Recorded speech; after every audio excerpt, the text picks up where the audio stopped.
Market లో invest చేసి మీ డబ్బులు డబుల్ చేసుకోవాలనుకుంటున్నారా? విజయవాడలో జరిగే సుందరరామిరెడ్డి గారి లైవ్ సెమినార్ కి అటెండ్ అవ్వండి.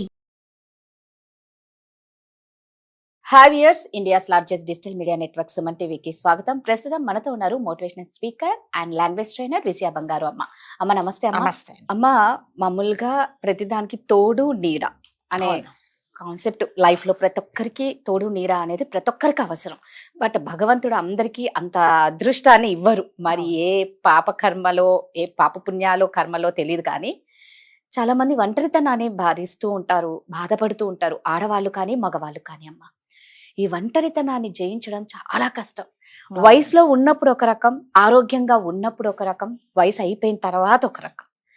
వయసులో ఉన్నప్పుడు అనిపిస్తుంది ఎవరితోడు మనకేందుకు, అవసరమే లేదు, మనమే ఏలొచ్చు అని.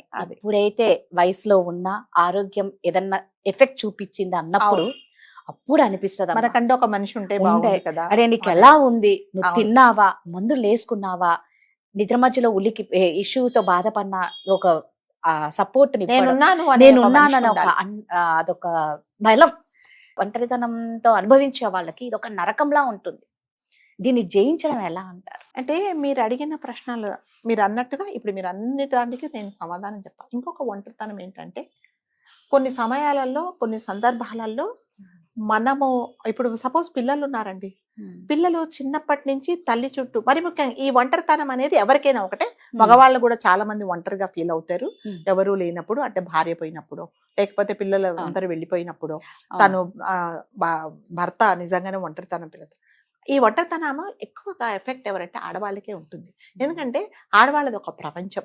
పెళ్ళి అంటే పుట్టినప్పటి నుంచి తల్లి, తండ్రి, ఒక అన్నయ్య, దాని తర్వాత పెళ్ళి, భర్త, పిల్లలు, ఇది. సో ఎప్పుడైతే ఈ పిల్లలు క్రమంగా పెద్దగా అయిపోయి వాళ్ళ బతుకులు వాళ్ళు బతుకుతున్నారో, ఈవిడ అంటే దురదృష్టవశాత్తు ఈమె సింగిల్ పేరెంట్ అయినా, లేకపోతే భర్త చనిపోయినా ఈమె ఒక్కతైపోతుంది. సో ఈవిడ ప్రపంచం ఏంటి? పిల్లలే. సో తన పిల్లలు, తన సంసారం. సో ఒక ఏజ్ వచ్చిన తర్వాత చదువు కోసమో, లేకపోతే ఇంకొంచెం పెద్దగా అయిన తర్వాత పెళ్ళిళ్ళు చేసుకొని వాళ్ళు పెద్దవాళ్ళు అయిపోయిన తర్వాత వాళ్ళ సంసారం వాళ్ళ బతుకులు వాళ్ళు బతుకుతారు.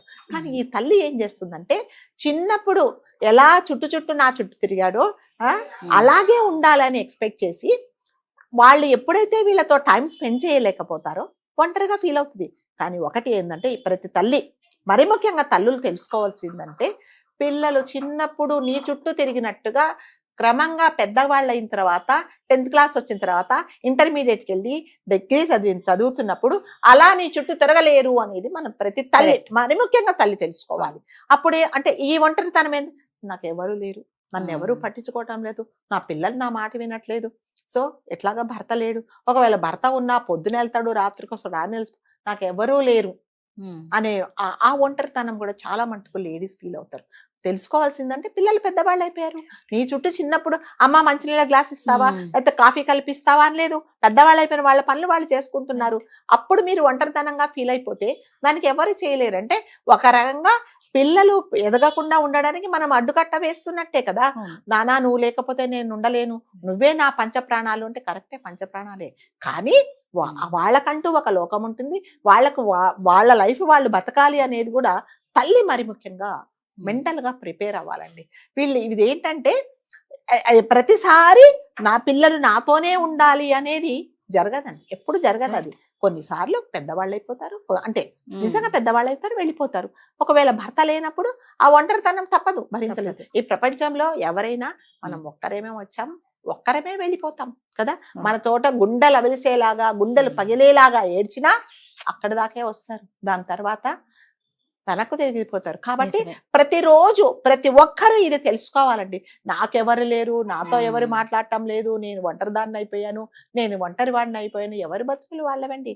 ఎవరెవరు, మరి ముఖ్యంగా ఈ కాలంలో ఎవరున్నారు చెప్పండి? ఎవరు లేరు ఇంట్లో. అంటే ఎందుకంటే పెద్దవాళ్ళు ఉండట్లేదు, పెద్దవాళ్ళు ఏం చేస్తున్నారు, వాళ్ళని పంపించేస్తున్నారు. మీరు వాళ్ళ పొడ మీకు గిట్టటం లేదు, సో వాళ్ళు చెప్పింది మీకు నచ్చటం లేదు, వాళ్ళని తీసుకెళ్లి ఎక్కడో అదేంటి ఓల్డ్ ఏజ్ హోమ్ లో పెట్టేస్తున్నారు. మరి ఇప్పుడు ఇంటికి వచ్చిన తర్వాత నీ భర్త నీతో మాట్లాడటం లేదు, మరి ఆమె నేను ఒంటరిగా ఉన్నాను అని అనుకుంటే అది మీరంతా కోరుకున్నదే కదా. సో ఒంటరితనం అనేది కొన్నిసార్లు కోరి తెచ్చుకుంటున్నారు అనమాట జనాలు. సో ఈ ఒంటరితనాన్ని జయించాలి అంటే మీకు మీరు స్ట్రాంగ్ గా ఉండాలి. సో నా పనులు అంటే దీని పనుల్లో కూడా బాగా బిజీ కొన్ని వ్యాపకాలు పెట్టుకోవాలండి. అంటే నిజంగా మీకు హెల్త్ కండిషన్ బాగుంది అనుకోండి, ఫైనాన్షియల్ గా బాగున్నారు అనుకోండి, చక్కగా ఏ వృద్ధాశ్రమానికి వెళ్ళండి, వాళ్ళకి సేవలు చేయండి, లేకపోతే గుడికి వెళ్ళండి, లేకపోతే మీ ఫ్రెండ్స్ తో మీరు ఏదో ఒక ట్రిప్పులు వేసుకోండి, లేకపోతే ఏదన్నా ఒక మనవలకో మనవరాలకో కాస్త 2 మాటలు మంచి మాటలు చెప్పండి. లేదు ఏమీ లేదు, మీకు భగవంతుడి మీద భక్తి ఉంటే 2 పుస్తకాలు చదువుకుంటూ కూర్చోండి, అప్పుడు ఒంటరితనం ఉండదు. అంటే ఎవరెవరు రావాలి, నన్ను ఎంటర్టైన్ చేయాలంటే ఎవరు చేయరండి. ఇప్పుడు ఉండే బిజీలో ఎవరు వాళ్ళ తల తూగడానికే వాళ్ళకి టైం ఉండట్లేదు, ఇంకా మన దగ్గరకు వచ్చి ఎవరు మాట్లాడతారు చెప్పండి. సో ఒంటరితనం అనేది ఎవ్వరు ఏమి ఫీల్ అవసరం లేదని మీకు మీరు ఎప్పుడైతే అంటే మనకు ఊపిరి తీసుకోవడానికి కూడా టైం లేనంత బిజీగా ఉన్నాం అనుకోండి, మనతో ఎవరైనా మాట్లాడుతుండే బాబా ఇప్పుడు వచ్చేస్తారు మాట్లాడతారని నేను వెళ్ళిపోవాలా అనేది లాగుంటా. అంటే అది ఇర్రెస్పెక్ట్ ఆఫ్ ఏజ్ అండి. అంటే ఒక్కటే కండిషన్ హెల్త్ బాగుంటే మాత్రం ఇలాంటివన్నీ మనం జయించవచ్చు.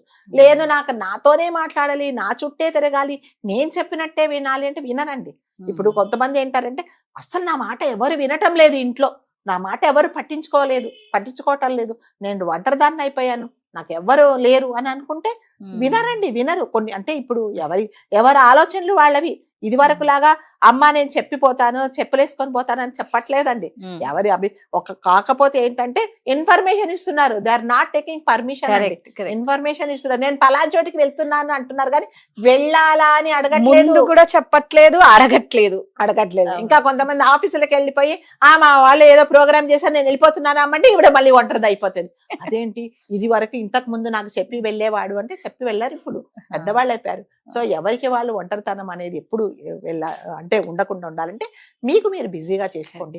మీరు ఎన్నో పనులు ఉన్నాయండి చేయడానికి, ఎన్ని పనులు లేవండి, ఎన్ని ఉన్నాయి చెప్పండి, అసలు కల్పించుకుంటే ఎన్నో పనులు, అంతేనా? మరి అంటే చుట్టుపక్కల వాళ్ళతో ఉబుసుకొని పనికిరాని మాటలు మాట్లాడకుండా ఏదన్నా పనికొచ్చే పని చేయండి, లేకపోతే ఏదన్నా ఒక అదేంటి చిన్నపిల్లలు ఉంటారు కదండి, అక్కడికి వెళ్ళండి, ఏదో చిన్నపిల్లలను చూసుకోండి, వాళ్ళకి ఏదో పళ్ళో పూలు ఇవ్వండి, కాసేపు వాళ్ళతో టైం స్పెండ్ చేయండి. ఎంత ఇదిగా ఉంటుందండి. వీటన్నీ ఉన్నప్పుడు మీకు టైం ఉండదు. మీరు ఒంటరి వాళ్ళు ఎలా అయిపోతారు అంటే కొంతమంది ఏం చేస్తారంటే అవన్నీ ఏం కాదు, నా వాళ్ళే ఉండాలి, నా చుట్టుపక్కల ఉండాలంటే ఎవరు ఉండరండి. అంటే భర్తలు ఉన్నా కూడా వాళ్ళ పనితో వాళ్ళు ఉంటారు, వాళ్ళు ఎంతసేపు అని మొహం చూస్తూ కూర్చుంటారు చెప్పండి. సో మీరే బిజీగా ఉన్నారు అనుకోండి, ఇప్పుడు ఎవరైనా మీతో మాట్లాడాలి అంటే అయ్యి బాబాయ్ నాకు టైం లేదనేలాగా మీరు ఉండాలి, కానీ నాతో వాళ్ళు మాట్లాడాలి వీళ్ళు మాట్లాడాలి అంటే ఎవరు మాట్లాడాలి. సో ప్రతి ఒక్కరు బిజీగా ఉంటే ఈ ఒంటరితనం అనేది ఉండదండి. Super, thank you.